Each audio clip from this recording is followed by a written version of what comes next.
Kita sudah menjadi guru yang sudah lama di sini. Saya yakin kita semuanya sudah belajar mencintai profesi kita. Karena profesi seorang guru, profesi yang istimewa, yang tidak pernah didapatkan oleh yang lainnya.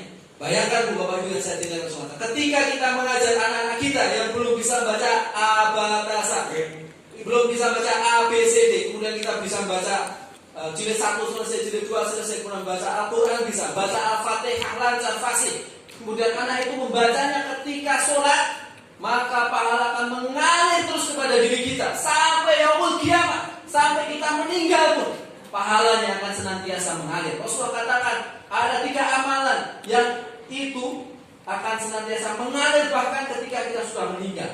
Bayangkan kalau anak-anak kita yang tidak bisa baca kemudian dia bisa baca, dan dengan membaca itu dia jadi presiden, setiap kebijakan yang dilakukan itu untuk kemakmuran rakyat, kita dapat aliran pahalanya luar biasa yang tidak pernah didapatkan oleh seorang yang berprofesi lain selain seorang guru. Coba bayangkan Bapak Ibu, ketika jenengan ngajari anak-anak sholat, kemudian anak-anak TK itu sholat sampai dia meninggal, pahalanya mengalir pada jenengan semuanya. Apakah jenengan tidak ingin, tidak cinta dengan luar biasa dengan profesi kita sebagai seorang guru ini, yang sekali lagi istimewa Bapak Ibu? Coba bayangkan, seandainya ada seorang pakai baju kemudian bawa barang itu dodoki rumah seseorang, kemudian kita lihat siapa dia, oh ternyata orang dodolan, tentu kita langsung tutup pintu atau tirainya ditutup, tidak akan kita terima. Tetapi coba bayangkan kalau jenengan yang hadir datang ke rumah anak-anak kita, murid-murid kita yang hadir, jenengan sendiri apalagi kepala sekolahnya hadir, tentu orang tua itu akan kemudian membukakan pintu dengan lebar-lebar. Kemudian apapun yang dikatakan oleh seorang guru, apalagi kepala sekolah menyampaikan sesuatu kepada orang tua itu, saya yakin insya Allah orang tua itu akan menurut apa yang kita lakukan, apa yang kita katakan. Bapak Ibu yang saya cintai karena Allah Subhanahu Wa Taala, coba bayangkan kalau anak-anak kita kemudian rajin sedekah. Ketika TK kita ajari bahwa sedekah itu manfaatnya seperti ini, kemudian kita ajari setiap Jumat bersedekah, dan itu terus dilakukan sampai dia kemudian wafat, maka pahalanya akan mengalir kepada kita. Bapak Ibu yang saya cintai karena Allah Subhanahu Wa Taala, luar biasa profesi ini.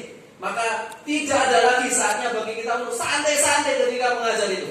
Kenapa? Boleh jadi apa yang kita lakukan di kelas-kelas kecil kita itu akan berpengaruh besar untuk perubahan dunia ini. Jangan sampai meremehkan amal-amal sekecil apapun ketika kita sedang mengajar di kelas-kelas kita, karena kita pasti yakin bahwa di antara yang sedang kita ajar itu besok akan menjadi pemimpin-pemimpin di Indonesia ini. Amin. Coba bayangkan, karena boleh jadi di antara anak-anak didik itulah yang kemudian besok menarik tangan kita ke surganya Allah Subhanahu Wa Taala. Amin ya rabbal alamin. Sekali lagi kita harus berusaha mencintai profesi kita. Karena apa? Karena menjadi guru adalah ibadah. Ladang ibadah kita Bapak Ibu yang saya cintai langsung Allah. Mungkin begitu beratnya kesibukan kita kalau pagi di rumah itu, saya sahur bangun lah, ngedusi bocah, ngeter ke sekolah, niat kita hanya untuk mendapatkan ridho Allah Subhanahu Wa Taala. Kenapa? Karena ketika sedang mengajar, ketika menjadi guru adalah sarana ibadah kita kepada Allah Subhanahu Wa Taala. Yang berikutnya, guru adalah dai. Wa man ahsanu qawlan mimman da'a ila Allah. Barang siapa yang lebih baik ucapannya daripada ucapan orang yang menyeru pada Allah Subhanahu Wa Taala, dan yang jenengan sampaikan setiap saat, setiap hari pada anak-anak itu adalah menyeru pada kebaikan, menyeru pada Allah Subhanahu Wa Taala, maka ucapan yang keluar dari lisan kita adalah ucapan yang terbaik di sisi Allah Subhanahu Wa Taala. Maka jangan sampai ada yang keluar dari lisan kita yang bukan menyeru kepada Allah Subhanahu Wa Taala. Hindarkan ucapan kita dari ucapan yang tidak baik kepada siapapun, kepada teman rekan kerja kita, kepada guru, kepada orang tua dan seterusnya. Kenapa? Karena ucapan kita adalah ucapan yang terbaik ketika kita sedang menyeru kepada Allah Subhanahu Wa Taala. Dan guru adalah dai. Nahnu du'atun qabla kulli syai'. Saya adalah dai sebelum menjadi sesuatu. Saya adalah dai sebelum menjadi misalnya pengusaha. Kita guru ya. Kita adalah dai sebelum nahnu du'atun qabla kulli syai'. Yang ketiga, menjadi guru adalah teladan. Menjadi teladan, bukan memberi teladan, bukan memberi contoh, tapi menjadi contoh. Karena berbeda antara memberi contoh dengan menjadi contoh. Lebih berat mana, Bu? Menjadi contoh. Dimanapun kita berada, dicontoh oleh siapapun, terutama anak-anak kita, orang tua kita, bahkan melihat sikap kita ketika ngobrol, ketika kita boleh jadi kita santai ngobrol kepada orang tua kita, orang tua anak kita, ngobrol santai. Tapi itu akan dicontoh oleh orang tua itu.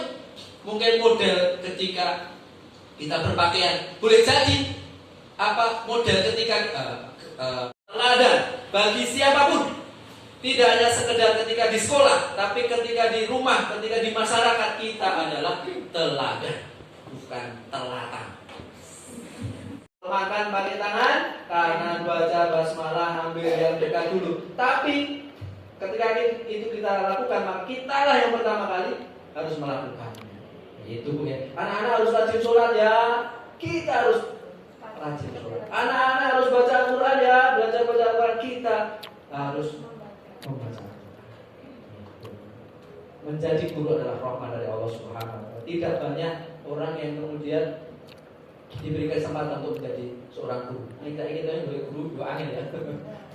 Kemarin di Al-Hikmah itu dari 3.000. Makan pakai tangan, kanan baca basmalah, ambil yang dekat dulu. Tapi ketika itu kita lakukan, maka kitalah yang pertama kali harus melakukannya. Itu ya. Anak-anak harus rajin sholat ya. Kita harus rajin sholat. Anak-anak harus baca Al-Quran ya. Belajar baca Al-Quran, kita harus membaca Al-Quran. Menjadi guru adalah rahmat dari Allah Subhanahu wa Ta'ala. Tidak banyak orang yang kemudian diberi kesempatan untuk menjadi seorang guru. Kita menjadi guru dua angin ya. Kemarin di Al-Hikmah itu dari 3.000. Pelayan. Kita adalah pelayan. Ya, sudah disampaikan Pak Ketua Yayasan itu apa itu Sayyidul Qadim, bukan kho ya. Yang benar ada kho. Qadim itu pembantu, bukan Qadim, tapi Qadim. Apa namanya? Sayyidul Qaum, pemimpin suatu kaum itu adalah pelayan begitu. Itu adalah pelayan bagi siapa? Karena kita sekolah swasta, maka yang kita utamakan adalah pelayanan kita kepada orang tua siswa, kepada dinas pendidikan. Dan kita layani dia, anak-anak apalagi ya. Karena kita adalah seorang terakhir adalah pelayan. Kita adalah pelayan. Ya, sudah disampaikan Pak Ketua Yayasan itu apa itu Sayyidul Qadim, bukan kho ya. Yang benar ada kho. Qadim itu pembantu, bukan Qadim, tapi Qadim. Apa namanya? Sayyidul Qaum, pemimpin suatu kaum itu adalah pelayan begitu. Itu adalah pelayan bagi siapa? Karena kita sekolah swasta, maka yang kita utamakan adalah pelayanan kita kepada orang tua siswa, kepada dinas pendidikan. Dan kita layani dia, anak-anak apalagi ya. Karena kita adalah seorang terakhir bagi kita sebagai seorang guru. Saya yakin mungkin ada yang baru 50%, 60%, 70% cintanya kepada profesi ini, terutama guru-guru yang baru. Nah, sesuai ya mau apa ya ya harus terpaksa mencintai profesi kita akan kebahagiaan. Senang Bu ya dari guru ya? Senang. Nyatanya sono 20 tahun. Nyatanya masih 20. Nanti seneng-seneng ya, nikmati mana, rasakan kebahagiaannya, jangan lupa raih pahalanya. Senantiasa meluruskan niat kita hanya untuk mendapatkan ridho dari Allah Subhanahu wa Ta'ala.